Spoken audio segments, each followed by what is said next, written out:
Olá, pessoas queridas, bem-vindas, todos e todas, a mais um vídeo no meu canal. Como eu disse num outro vídeo, e vou dizer nesse, eu estou fazendo 2 vídeos sobre funções. Um que eu tratei, o outro vídeo, eu vou tratar do conceito contemporâneo moderno de funções, como nós usamos, como nós ensinamos nas escolas.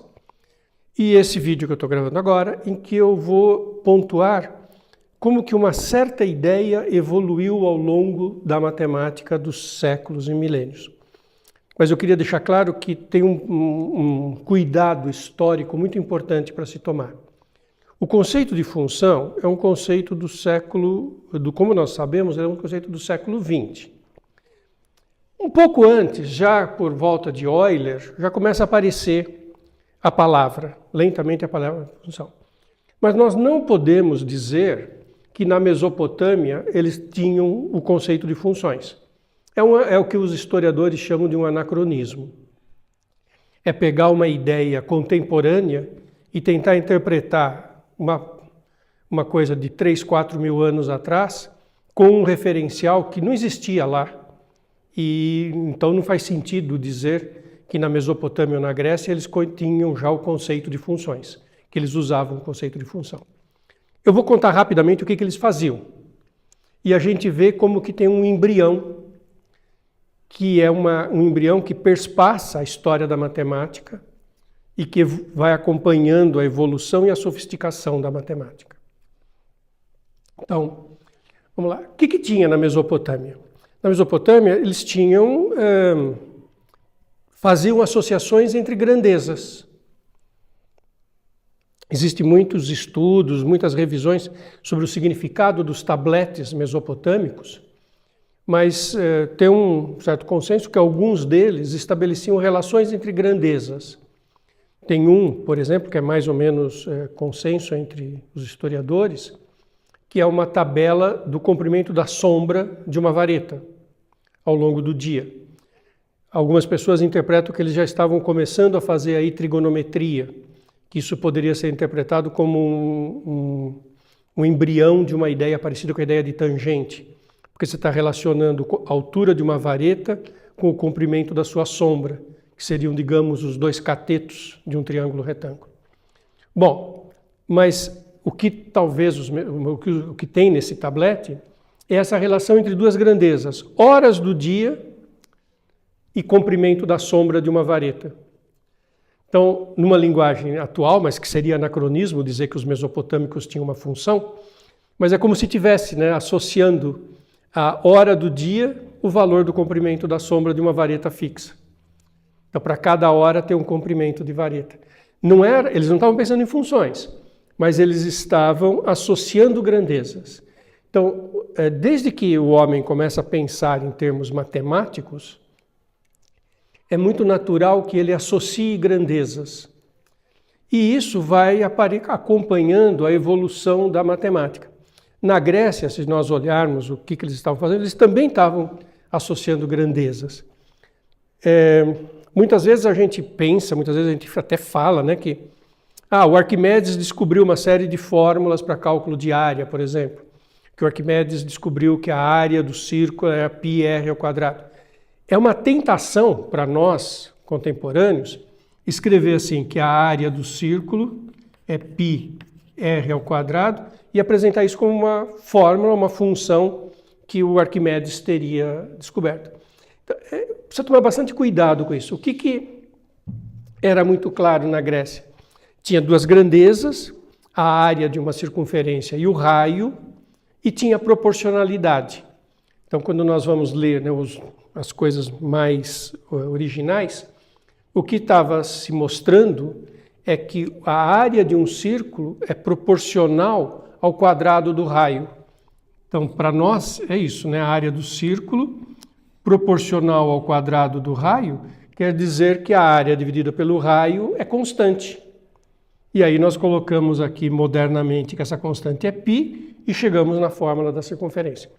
Mas os gregos estavam fazendo um estudo mais fundamental, de fundamentos da matemática. E eles estavam olhando isso, estudando que havia certas proporcionalidades entre a área e o quadrado do raio, entre o comprimento e o raio, e coisas deste tipo.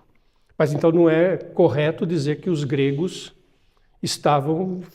descobriram a fórmula da função da área em termos do raio, embora eles tenham manipulado estas ideias. Os historiadores tomam muito cuidado com essas observações. Até a Idade Média continua do mesmo jeito, grandezas.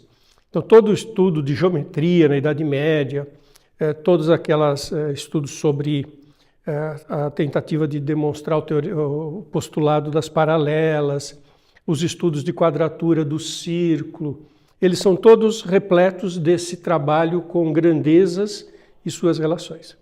Uma coisa muito curiosa que eu gosto de mostrar, se vocês pegarem livros de matemática, eu gosto muito desse livro que está aqui, uso muito da Tatiana Roque, que é um livro brasileiro contemporâneo, que é ótimo. Uma coisa curiosa é que se você começar a olhar o livro, lá está falando de Grécia, Egito, falando lá dos primórdios, não tem muita fórmula. De vez em quando tem umas fórmulas, porque eles faziam contas, né? Assim, essa proporcionalidade da área e o raio, mas não tem variável e muito pouca fórmula. Se você vai andando no livro de história, daí começam, em alguns momentos, começam a aparecer nas páginas do livro um monte de fórmulas e coisas que têm variáveis. Mas isso aparece quando o livro de história chega em períodos mais recentes. No Renascimento começa a aparecer a ideia de variável. E aqui tem uma coisa que foi uma dificuldade, lidar com símbolos. 1500, um cara chamado Nicolas Chouquet, ele escrevia uma coisa assim, 4 elevado a 1 igual xm barra 2 elevado a 0. Isso aqui, sabe o que era? Era uma equação.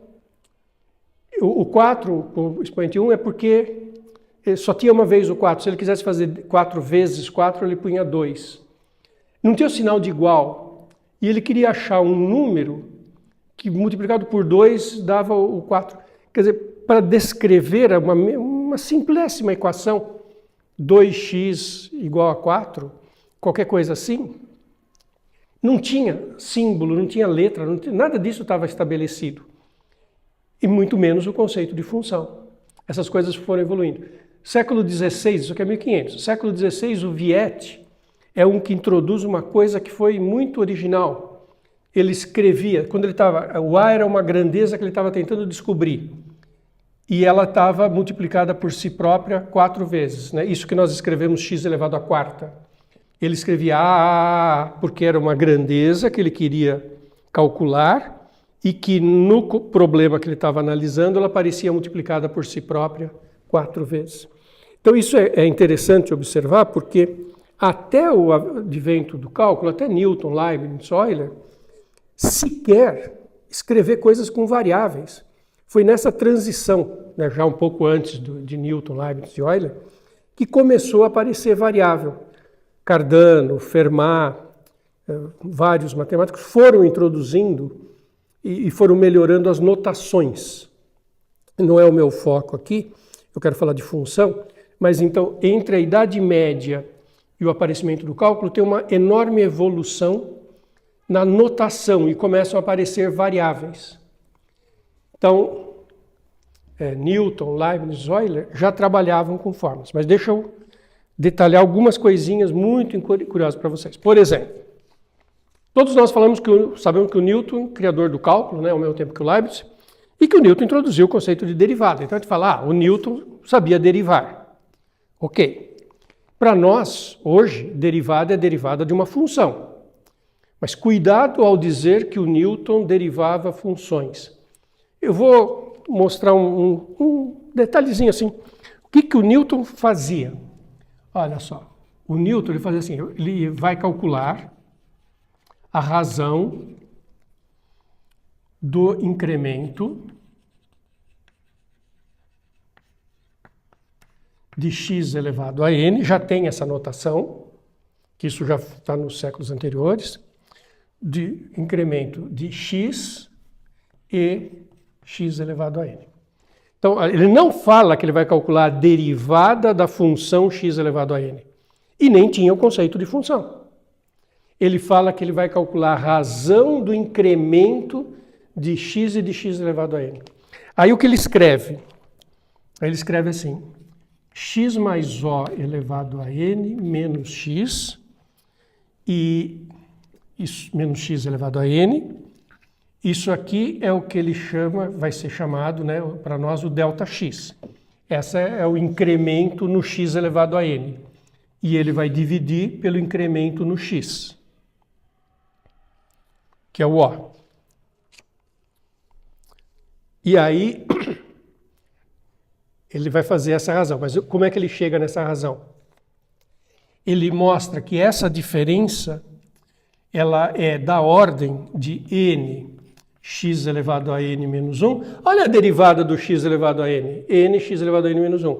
Mais coisas, n menos 1 sobre 2, o, x elevado a n menos 2.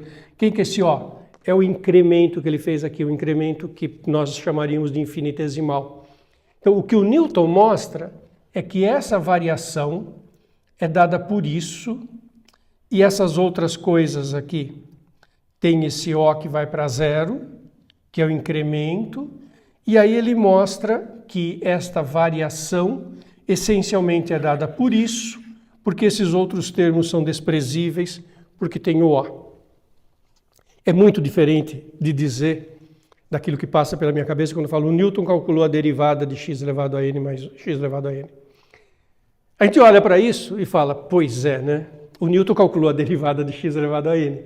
Mas ele não chamou de derivada, ele não chamou de função, não chamou de nada disso. Ele estava calculando a razão do incremento. Então, é curioso observar que nessa época, já então tinha fórmulas, tinha variáveis, mas era nesse contexto que eles estavam trabalhando. Outra coisa interessantíssima de observar, Euler, né? O Euler é um pouquinho depois, o Euler é de 1707 a 1783, e o Euler escrevia direto coisas assim, e elevado a x é igual a somatória do x elevado a n sobre n fatorial. Ele escrevia a série das funções. Ele escrevia que o elevado a x era igual a 1 mais x2, x ao quadrado sobre 2 fatorial, mais x elevado a terceira sobre 3 fatorial, etc, etc, etc. Quer dizer, o Euler já tinha toda a notação, toda a ideia de que isso aqui era uma função e que tinha uma expressão em série dada assim. Mas ele não tinha uma definição abstrata de função. Olha que engraçado. A partir desse momento, século já XVIII e indo para o XIX, as pessoas começam a usar a palavra função, mas não tem uma definição de função. Quer dizer, ele usa pontualmente, ele usa em cima dos exemplos. Então o Euler, embora ele tenha feito uma coisa que quando nós olhamos hoje, nós interpretamos como a teoria de séries, mas ele não tinha uma teoria geral de séries, porque ele não tinha nem a definição de função. Ele tinha exemplos, e ele foi analisando um atrás do outro e fazendo um monte de coisas. É interessante observar que não tinha definição de função. Um marco que levantou uma crise que levou à necessidade de se discutir o que era uma função, ocorre por volta de 1800. Isso é um evento muito interessante. O Fourier, ele analisou o problema de condução do calor numa barra. É um problema de equações da derivadas parciais, séries de Fourier, que a gente trata nos cursos de cálculo. Mas ele estudou como que, dada uma distribuição inicial de calor numa barra, sob certas condições, como é que a temperatura oscilava.